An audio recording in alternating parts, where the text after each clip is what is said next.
All right, so obviously I asked you guys to read last night. Hopefully most of you did.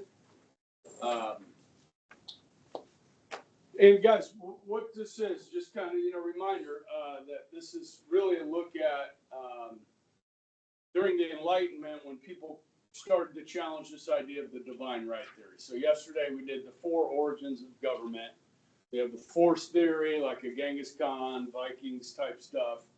The evolutionary theory, the family evolves into, a tribe and they settle. And then lastly, what was the other one?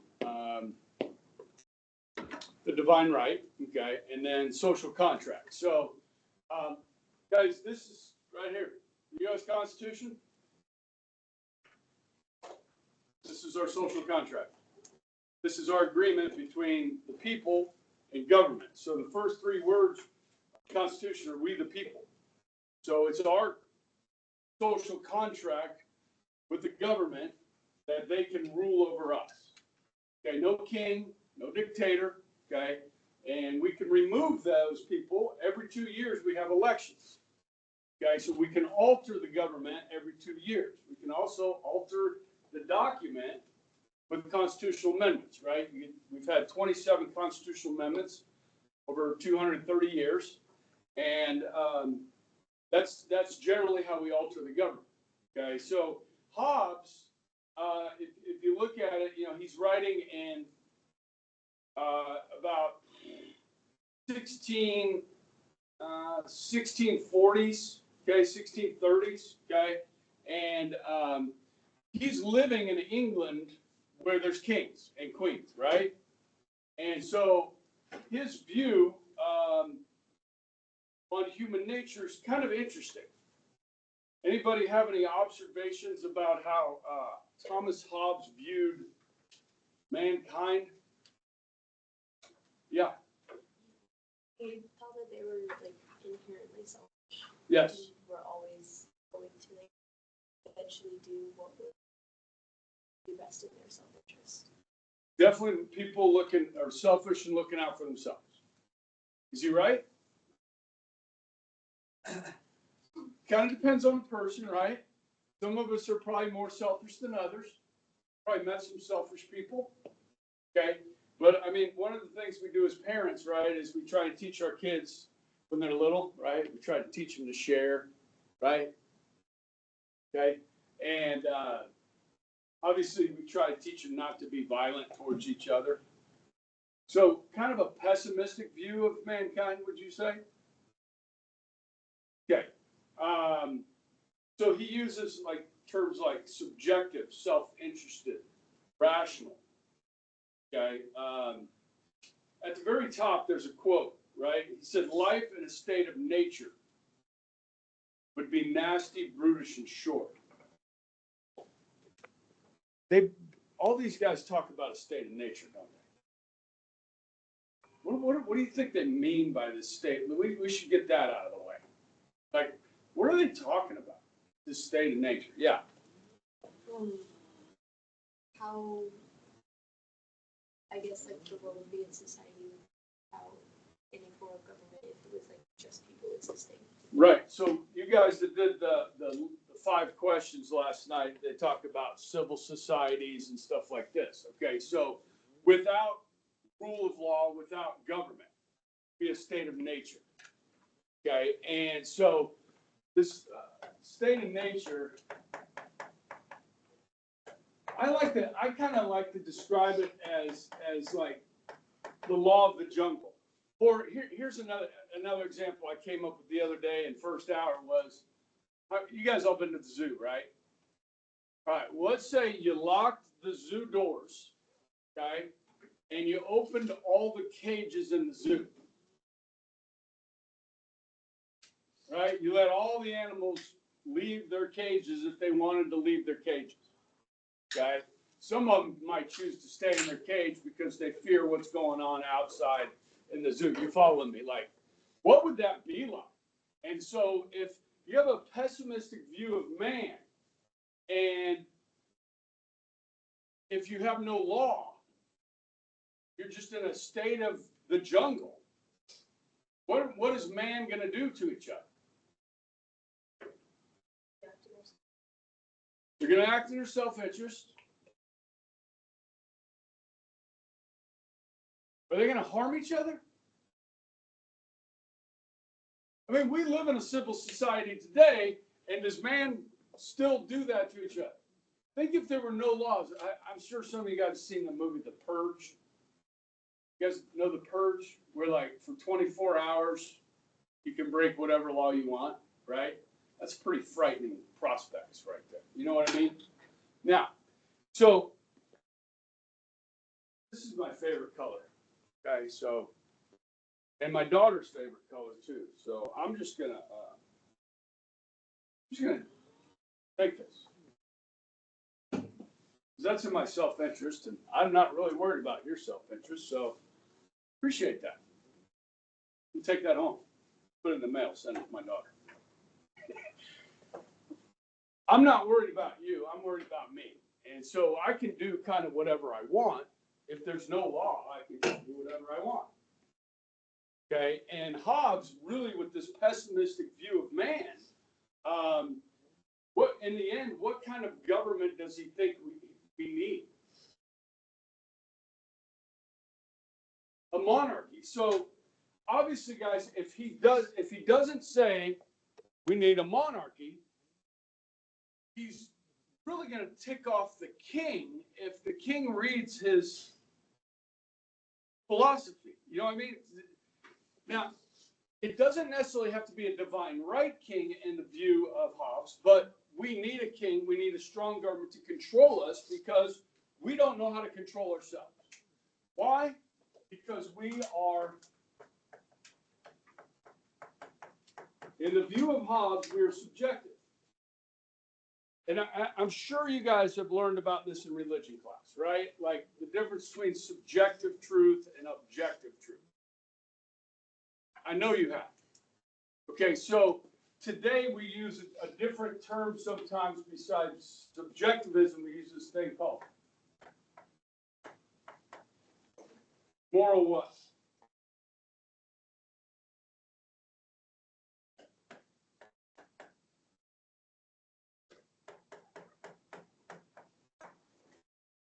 Moral relativism.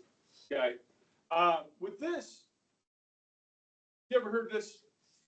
If it feels good, you know, it must be good. Right? If it feels good, it must be good. Is that true? Yeah. Let's say you're a married man. Okay? And you got this, you know, this woman that's she likes you. And that feels good to you, and you're like, I'll go be with this other woman. And it might feel good, but you know it's wrong. But what Hobbes is saying is like, you know what? We don't really know it's wrong. Because we all have our own truth. Okay, so if humans are self-interested, okay, and they're subjective, then they will do what they want. And oftentimes that leads to violence. So in a state of nature, we need a king, in his view, a monarch, an absolute ruler, to control us from our combative and destructive ways. Okay? Now, Hobbes' most famous book is called The Leviathan. Okay? I know if you read this, you saw the word Leviathan in here. Have you seen that word before somewhere? You ever heard this word Leviathan before? Where did you remember where you saw it? Yeah. Do you know what it describes in the Bible? Yeah, like a freaking all-encompassing sea monster, right?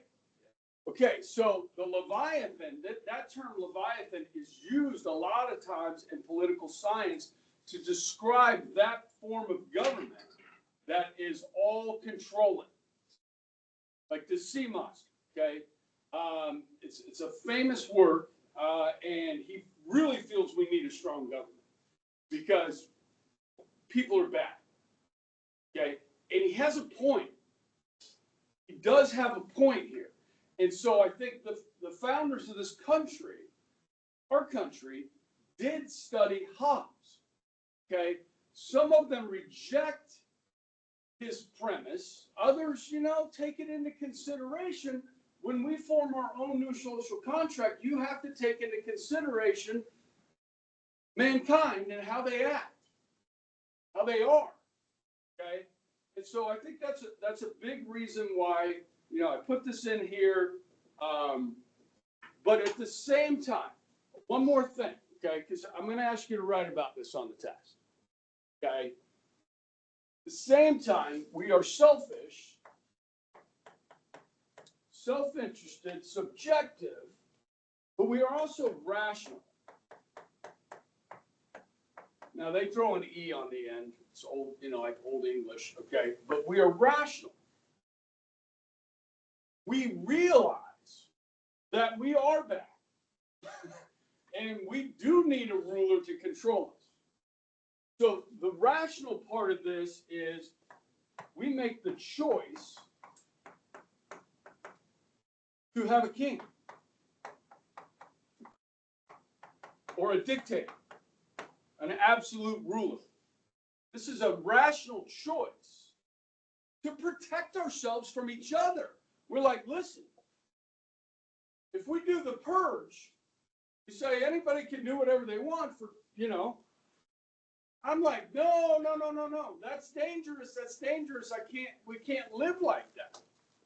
We need to create a social contract that gives this king authority to take away some of our liberties so we don't kill each other. So life would not be nasty, brutish, and short. That all makes sense.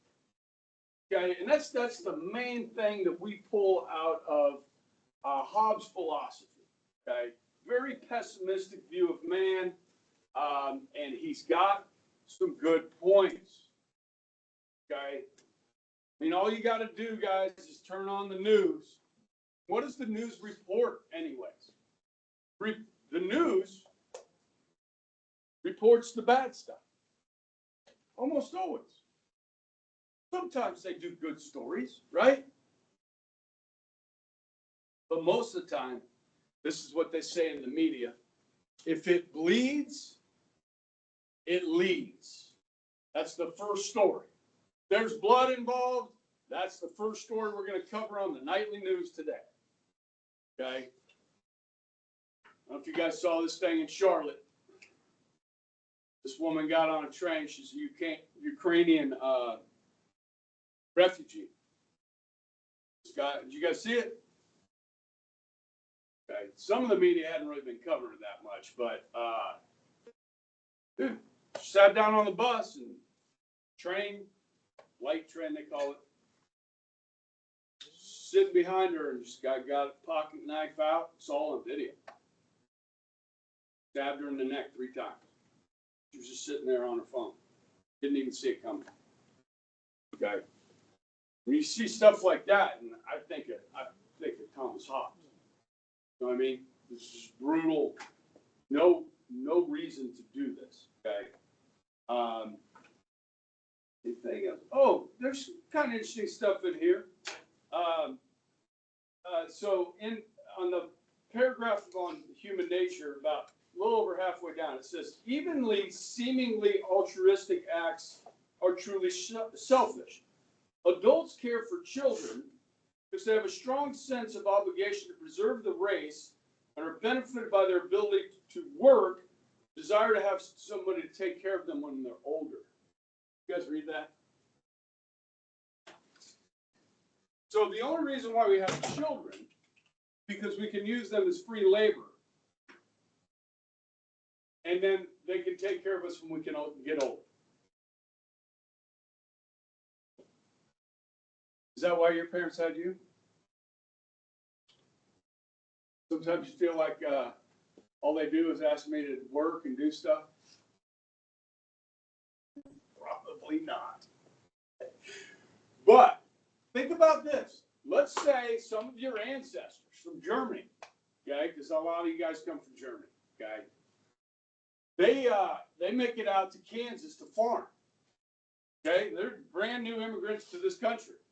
They come to Kansas to farm. What do you need? You need somebody to help on the farm. Because once you start hitting my age, there's only so much work you can do.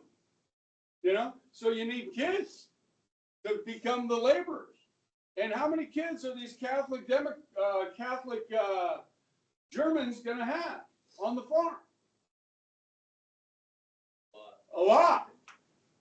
Okay, it's about survival. You've got to be able to grow food. If you're going to have a farm, you got to have people to help you. And then, yeah, maybe one of them will stick around and take care of you when you get old. If you have enough, certainly one of them will, right? Who in your family, everybody here got siblings? Okay. Which one of you and your siblings is going to be the one to help take care of mom and dad when they need it? Mrs. Gordon's room. Powder puff meeting in a few minutes. That can be you. So it's an interesting thought, but there is truth to that. I mean, like, we're rational beings, and so we're going to do things in our best interest. Okay, we do it all the time. A lot of people vote. You know, you might like, well, I think this person that's running for president would be best for the country, but this candidate's promising me these things, so I'm going to vote in my own self-interest. Even though the other candidate might be better for the country as a whole. You know, we can still do it, okay? All right, so that's kind of interesting stuff, all right? Then we come over to Locke, all right? So Locke, there's a quote at the top, okay? The law of nature is given to us by God. Commands that we do not harm to others in regard to their life, health, liberty, or possessions. We all have the right to life, liberty, and property. Okay, those words may ring a bell. Okay, so Hobbes is writing quite a bit later, Locke is writing a little bit later than Hobbes. He comes along a few years later. And would you say his philosophy on social contract flies in the face of the divine right theory? Flies in the face means rejects the divine right theory.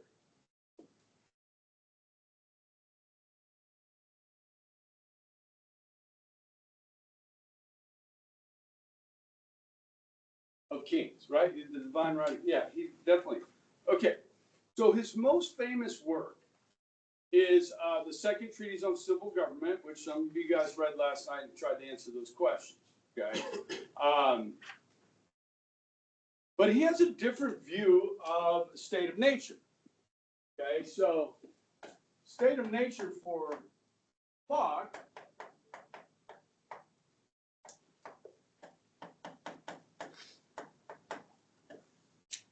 where does the state of nature come from? It's like there's a good, there's a bad. Okay, so you're talking about truth, objective truth. So I pulled this out yesterday.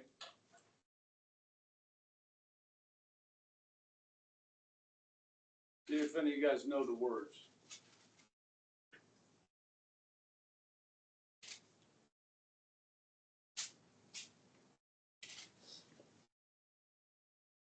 In the beginning,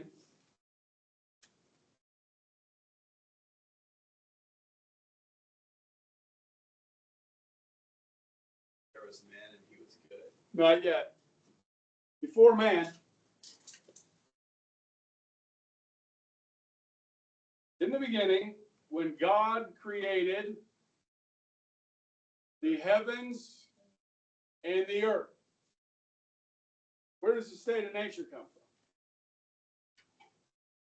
God. Okay, there's a section in this reading where Locke talks about how the state of nature is pre-moral, but not pre-political. Meaning, this, when God created it,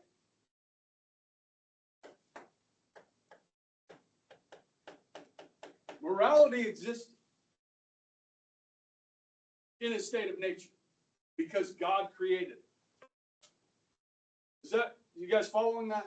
So morality exists to what you said, right and wrong, good and evil. It exists. It is real because God created it. So guys, when you talk about Locke, obviously here, guys, we have a person that believes in God. Okay, and that makes a big difference here in his philosophy. So he says in here, would you say Locke has a more optimistic view or pessimistic view than Hobbes? Optimistic. More optimistic. Okay. Max, do you have, this morning, as you're almost falling asleep, is that little voice in your head saying, I should try and stay awake? You hear it? What is that little voice in your head that tells you when you're going to do something? When you're thinking about doing something and your little voice says, I probably shouldn't do that. Oh, okay. And you guys taking anatomy, right? Taking anatomy? Okay. Can you, if I pulled out like a human skeleton and all that, could you point to the conscience and the human? Where does that come from? It's in your brain? Somewhere. Where? Where did it come from? Can you point to that in the human body? Oh. Huh? What, the soul's not real? So where did it come from? Where did the soul and the conscience, do dogs have a soul and a conscience? I don't know if they got a soul. Do they have a conscience? Yeah. Dogs do? Yeah, that's called learned behavior. Have you taken psychology? No. Anybody taking psychology? You understand learned behavior, right? Your environment, the dog's environment teaches them, I shouldn't do that. Okay, cats don't even have that. Okay, they're just like, whatever. Dogs do not have a conscience.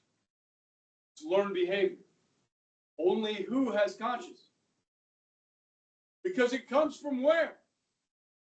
God, thank you. That's what I'm trying to get to. That little voice in your head. I don't know if you've ever seen a movie like when they show like this angel on somebody's shoulder and devil over on this soldier shoulder, and they're like arguing back and forth about what I should do. Okay, that's it. You're wrestling. Okay, but you know what's right. You guys know when you're doing something wrong. It's inherent. It's given to you by God. State of nature is free moral. We're born with that. Okay, this is so. Locke realizes, he says, well, humans, I think we can trust them. Yes, sometimes we're selfish. Yes, of course. Okay, but we know how to do good. We understand the difference. Okay, and obviously, guys, this is called objective.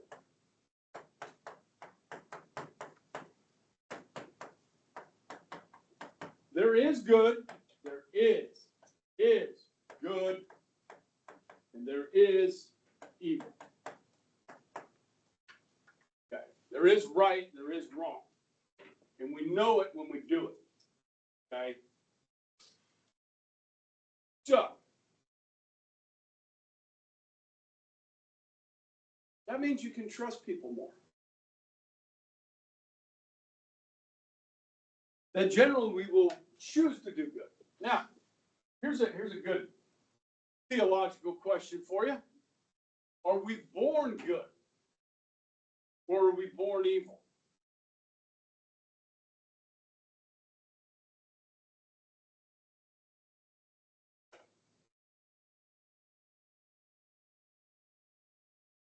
Okay, so we're born good, but we have the stain of original sin. You guys have been taught this, right? Okay, so this is where Locke's going. Okay, so he believes that we can have a government that the people decide what the restrictions on ourselves are. Okay. Okay. So drop down into the state of nature, or the theory of human nature. Okay. He said the state of nature, although a state where there is no government to punish people, not a state with morality. State of nature is pre-political, but not pre-moral. Unfortunately, since there's no government, people still might steal or otherwise harm another enough to start a war between their two families. Most notably, Locke is concerned with people stealing or fighting over property, which is defined as being created whenever someone mixes their labor with the natural resources of the earth, i.e. farming. Okay? So this thing, property, is really big to him. And if you study Locke and his writings, these ideas are biblical. Okay? I told you guys I wasn't Catholic, right? Okay, so when I got married, my wife was a cradle Methodist, which means she was brought up all the way through the Methodist church. Okay, so when we got married, we went to the Methodist church. Okay, and we don't go to the Methodist church anymore. Okay? But we had this study group before church every Sunday. It was like 15 people, and we'd take one book of the Bible and we'd study it together and discuss it each Sunday. And we did this for a couple of years. And so we got through a lot of books, especially in the New Testament. And eventually, somebody said, you know, we should try something different. Like, why don't we study like the impact of religion on our government? And they all looked at me, the government teacher. And so I went and I tried to find a good book for us to kind of read and study. And this is the book I found. It's called Christianity and the Constitution, the Faith of the Founding Fathers. Very interesting stuff, okay? So you take somebody like Ben Franklin. Everybody's heard of Ben Franklin, right? He wasn't a Christian. Okay, he was a deist. So he believed in a higher power. He believed in a God, but not necessarily as Jesus Christ is God. You follow me? Okay? But most of them were Christians. Okay, Jefferson was, a brilliant man. I don't know if I'd call him a Christian. He definitely studied the Bible. Okay, he also studied the Quran. Okay, so he studied all the religions. And, people back then had time to read and write, and they didn't have a lot of distractions like we did. Okay, so you know how when you write a paper for a class, you have to cite your sources? Okay, well, the Founding Fathers cited their sources when they were writing. Okay, and so this guy puts together this really kind of this nice couple of these tables. Okay, and so distribution of citations by decade. All right, so in the 1770s, the most cited book by the Founding Fathers was the Bible. Okay. Second were Enlightenment, which some of this stuff we're reading is Enlightenment. Whig, which is conservative law. Common law, the British common law, and so forth. And then most cited thinkers by decade. So what year was the Declaration of Independence?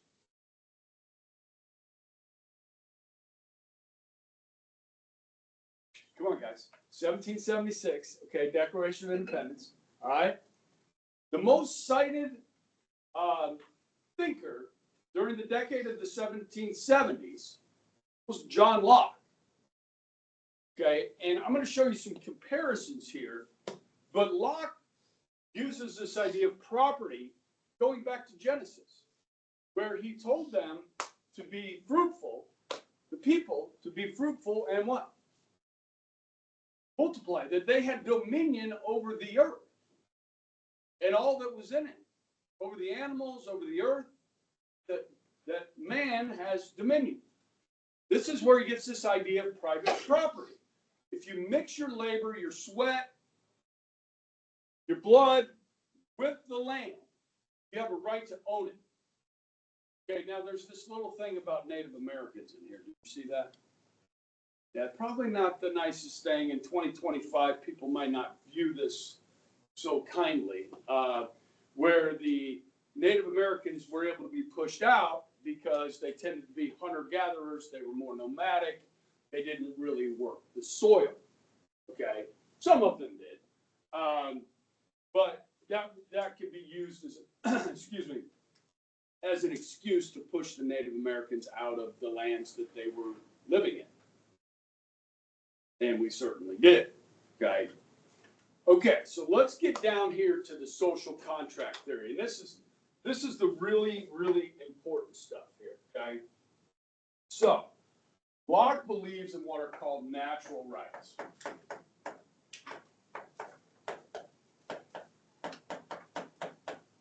Okay, again, if it's natural, where does it come from? It comes from God. So he believes these natural rights to be life, liberty, and property. So let's break that down. What does that mean?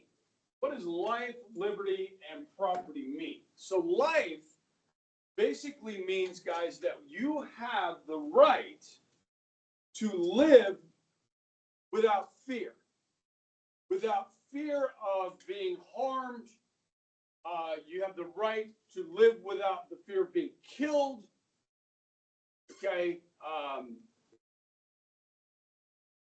that's a human right. Okay, that all humans are born with. That you should not have to live in fear of your life. Okay, liberty. What's another term for liberty that we use a lot? Freedom. Okay, so you may have heard this term self-determination, that you have an inherent natural right to live your life the way you choose to live your life, to study what you want to study, to do whatever work you want to do with your life, whether to have a family, whether to be married. That is your freedom. You cannot be forced to live a certain way. Okay? And then property, as I just discussed. So again, Locke brings up the Bible, Genesis, not just that God, man has dominion over the earth, but then he destroys the earth with the flood. And then gives who?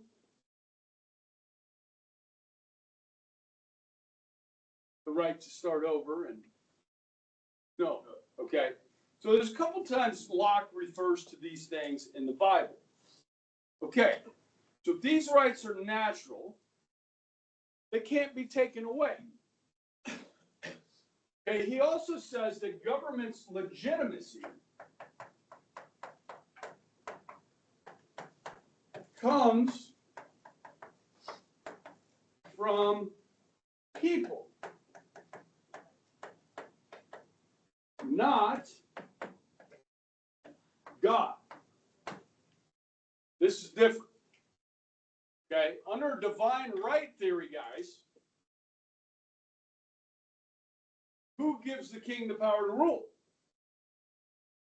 God. In this case, Locke is challenging that premise, saying no. This legitimacy of government comes from the people. We are going to form a social contract. We are going to allow a government to rule over us. Be the people. Okay? So government's legitimacy comes from the people. Okay, and the number one goal of that government is to secure your natural rights.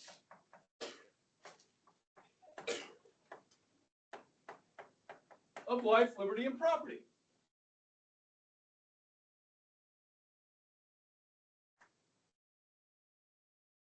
And then he goes on to say what? What if the government doesn't secure your natural rights? What does Locke say? You almost have an obligation to overthrow the government. Now, he's writing this in what, 1680? Yeah, he doesn't publish, no. It's not published till 1690. So he's afraid to publish this theory. Because what's going to happen to him? Who's gonna like him? No, they're going to cut his freaking head off. Okay, this is treason to a divine right king. And who is king? It's 1690. I don't know if it's King George yet. It's probably not King George III. But whoever the king is, queen, guy. Yeah. Okay, so if they don't, okay, you may or you should overthrow the government.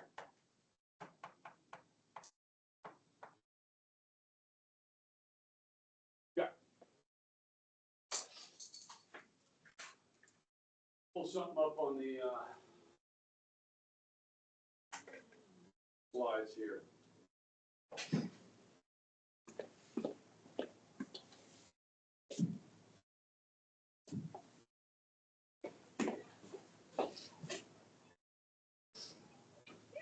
Come on.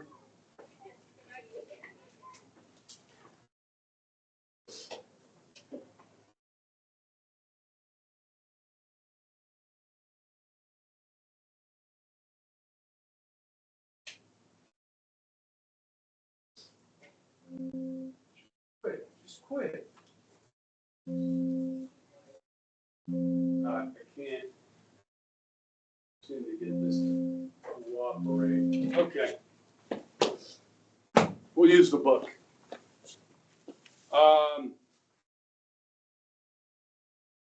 Go to page 30 in your book.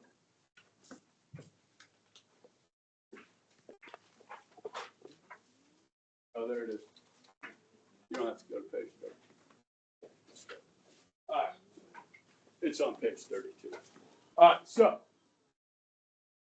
Thomas Jefferson wrote the Declaration of Independence, okay? There were 5 men on the Declaration Committee. Any type of government thing or school thing, we're going to have a committee. We're going to put together a committee, okay?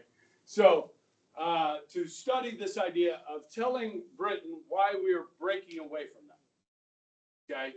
And so Jefferson writes it, but Ben Franklin, John Adams, Sherman, and Livingston are going to help him edit it, okay?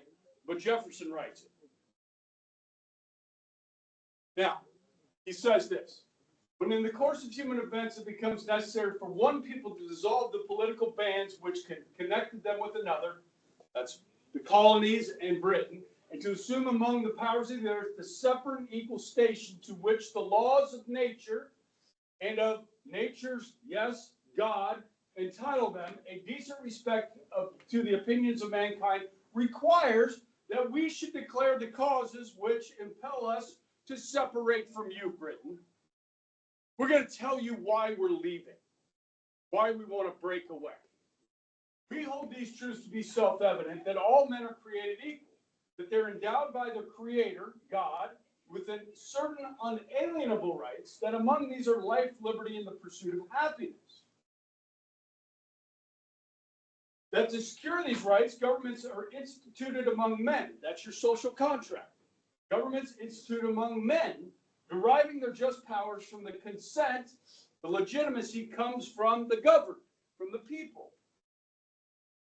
That whenever any form of government becomes destructive of these ends, it is the right of the people to alter or abolish it and institute new government, laying its foundation on such principles and organizing its powers in such form as to them shall seem most likely to affect their safety and happiness, which is this, the Constitution, okay?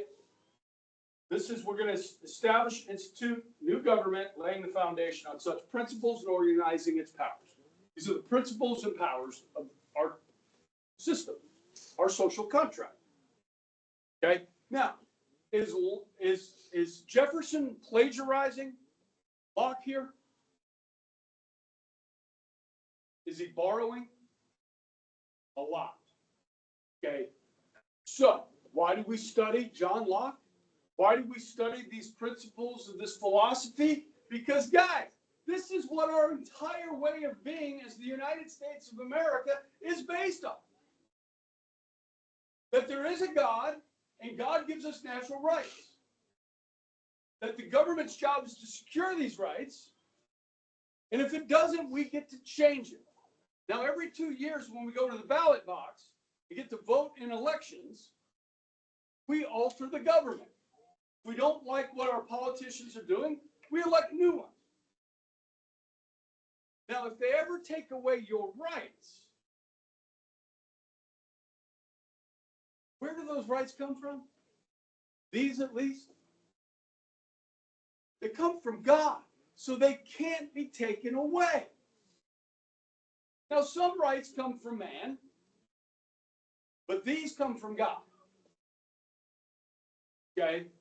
So, the first 10 amendments of the Constitution, the Bill of Rights, which we will study, include things like speech, religion, press, peacefully assemble, to petition your government. These ideas are radical to the people that grew up in the divine right theory. Okay, so this is the basis for the Declaration. John Locke is really a huge part of that. Now, we're running out of time, so we'll pick up with, talk about Rousseau a little bit on when? Thursday. We're off tomorrow, guys. And then we'll pick back up with the notes. Okay, but think about this, guys. You are going to have to compare and contrast Hobbes and Locke, the test. Okay, and that last paragraph of each one on page 15 and 16, and what I put up here today will be helpful. Like and subscribe.